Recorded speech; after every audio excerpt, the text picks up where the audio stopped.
എല്ലാ വിഷയത്തിലും A+ വാങ്ങി അമ്മ എന്നല്ലേ പറഞ്ഞ ബിരിയാണി വാങ്ങിത്തരാന്ന്. അതപ്പോഴല്ലേ. ആ ഇത് കണ്ടോ, പ്രോഗ്രസ് കാർഡാ. എനിക്ക് എല്ലാ വിഷയത്തിലും A+ ഉണ്ട്.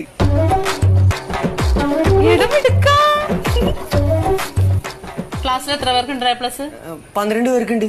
അഞ്ജനയ്ക്ക് രാജുന് A+ ഉണ്ടോ? ഉണ്ട്. അപ്പൊ അവർക്ക് നിന്നെക്കാളും കൂടുതൽ മാർക്ക് ഉണ്ടാവും. നിനക്ക് കെമിസ്ട്രിക്ക് 47 അല്ലേ? അവർക്ക് എത്രയാടാ? അതൊന്നും എനിക്കറിയില്ല.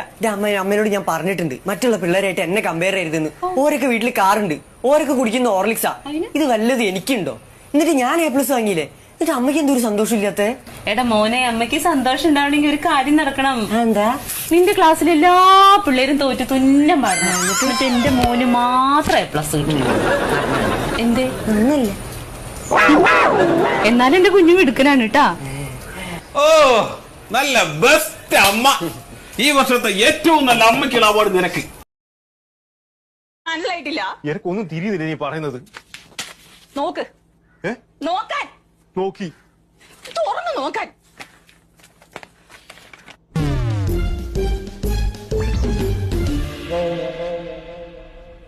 നന്നായിട്ട് ഇള്ളിച്ചോണ്ടിരിപ്പുണ്ടല്ലോ ഫ്രണ്ടില്. ഇത് ഞാൻ രമ്യല്ലേ? ഏത് രമ്യ? ഗൾഫിലെ സുരേഷിന്റെ ഭാര്യ രമ്യ. അവള് നിങ്ങളുമായിട്ട് എന്താ ബന്ധം? സുരേഷൻ ഗൾഫിലാണല്ലോ, ഓളെ സഹായിക്കാൻ ആരുമില്ല. ഞാനൊന്ന് ഹെൽപ്പ് ചെയ്ത് സ്കൂളിലേക്ക് കുട്ടികളെ കൊണ്ട് പോന്ന്. വണ്ടി മിസ്സായി പോയി, ഒരു ഓട്ടോറിക്ഷ കിട്ടുന്നില്ല. ഞാൻ അവളെ കയറ്റിട്ട് സ്കൂളിന്റെ മുമ്പിലാക്കി, അത്രേ ഉള്ളൂ. തിരിച്ചു കൊണ്ടുവന്നില്ല. അപ്പൊ ഗൾഫിലുള്ളവരുടെ ഭാര്യമാരെ സഹായിക്കലാണോ നിങ്ങളെ പണി? അതാണോ? ഭാര്യമാരല്ല, രമ്യനെ മാത്രം. അയ്യോ, എന്തേ ഒന്നിൽ നിർത്തി കളഞ്ഞേ? എത്ര സ്നേഹിച്ചാലും സ്നേഹമില്ലെന്നേ പറയും. എനിക്കത് ഓർമ്മ. കഴിഞ്ഞ ആഴ്ച പണിയില്ല, അമ്മാവൻ കേൾക്കണം, പണിയില്ലാതെ ഞാൻ വരുന്ന വഴിക്ക് ഒരുത്തൻ എന്റെ മുഖത്ത് പോയി ചോദിക്കുന്നു, നിനക്ക് പെണ്ണുമ്പിള്ള നിന്റെ ഭാര്യയും കുഞ്ഞിനെ നോക്കാൻ പറ്റത്തില്ലെങ്കിൽ എന്റെ വീട്ടിൽ കൊണ്ട് ആക്കിടാന്ന് ഒരുത്തൻ എന്റെ മുഖത്ത് പോയി ചോദിച്ചു. കേട്ടോണ്ട് വന്നോ ഞാൻ? ആടിച്ച് ഇല്ലാതാക്കി നാട് ചവിട്ടി അടിച്ച് ഓടയിലെടുത്ത് എറിഞ്ഞു കൊല്ലണവനെ. സ്നേഹമില്ലെന്ന് പറയരുത്. ഇങ്ങനെയൊക്കെ സംഭവം ഉണ്ടായിരുന്നു. പിന്നെ പോട്ടെ ചേട്ടാ. പിന്നെ ചേട്ടനെ നോക്കാൻ വേണ്ടി എന്നെ എന്റെ കൊച്ചിനെ കൊണ്ട് അങ്ങനെ വീട്ടിൽ നിർത്തണോന്ന് പറഞ്ഞില്ലേ?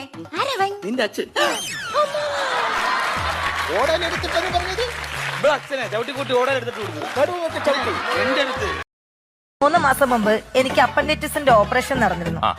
ഇപ്പോൾ എനിക്ക് അടിവയറിന്റെ വലത് ഭാഗത്തായി എന്തോ പാമ്പ് ചുറ്റിക്കിടക്കുന്നത് പോലെ ഒരു ഫീലിങ്സ് ആണ് സാർ.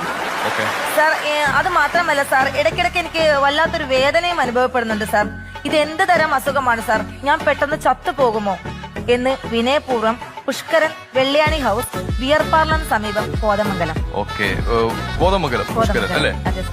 ഏത് ഹോസ്പിറ്റലാണ് ഓപ്പറേഷൻ നടത്തിയത്? റെഡാപ്സ് ഹോസ്പിറ്റലായിരുന്നു സാർ. റെഡാപ്സ് പേര് കേട്ടോ, ചങ്ങനാശ്ശേരി ഹോസ്പിറ്റൽ. നല്ല ഹോസ്പിറ്റലാണ്. ഡോക്ടർ സുധാകരൻ സാറായിരുന്നു ഓപ്പറേഷൻ നടത്തിയത്. Sudhakaran, okay. Doctor Sudhakaran sir. Okay, എന്റെ ഫ്രണ്ടാണ്. ഒന്ന് കട്ട് ചെയ്തേ, ഒന്ന് കട്ട്. സുധാകര, ഞാനാണ്. നീ നിന്റെ അളിയൻ അമേരിക്കൻ ഒരു ടെലസ്കോപ്പില്ലേ, അത് കാണാനില്ലെന്ന് പറഞ്ഞു. ഞാൻ കണ്ടെത്തി. ആ അഡ്രസ് ഒന്ന് പറഞ്ഞു. ആ പുള്ളിയുടെ അഡ്രസ് ഒന്ന് പറഞ്ഞു. Pushkaran P A, Velliyani house, beer പാർലറിന് സമീപം, കോതമംഗലം. ഓക്കെ. ആ പുള്ളിയുടെ വയറ്റിലുണ്ട്. നീ ഓപ്പറേഷൻ ചെയ്തല്ലേ, അതിനകത്തുണ്ട് കേട്ടോ. ഓക്കെ. ഉച്ചയ്ക്കുള്ള ലഞ്ച് കൃത്യം 1:30 നിങ്ങൾക്ക് കിട്ടും. അത് 50 ഗ്രാം ചോറ്, വേവിക്കാത്ത പയറ്, ഉപ്പുനീര്. ഒരു മനുഷ്യ ശരീരത്തിന് ആവശ്യം അതേ ഉള്ളൂ. അല്ല, ഈ 50 ഗ്രാം തൂക്കാനായിട്ട് കട്ടിയും തുലാഷും നമ്മൾ കൊണ്ടുവരണം. വേണ്ട, അത് നമ്മൾ തൂക്കിത്തരും കേട്ടോ. എന്താ അപ്പച്ചന്റെ പേര്? സുമേഷ് കുമാർ.